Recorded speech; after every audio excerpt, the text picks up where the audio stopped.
magaciisu waa kabiir ihlaabat waxaa lagu soo eedeeyey 17 qof dilkood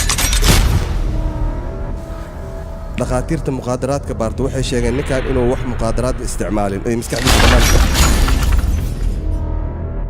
wuu madax adkaa laakiin mid ka darkayaaba jirta oo lala yaabo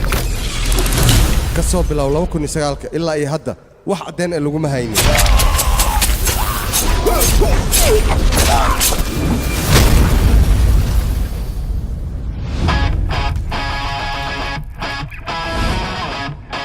waayaye maxaan ku magacawnaa dilaa halis mise rocky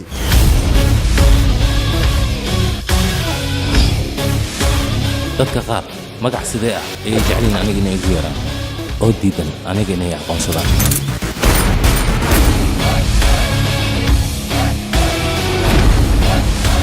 laakiin dadka wanaagsan waxay igu yaraan adiga ma la socotaa dadka qaar waxa ay kugu yeeraan qurux lawga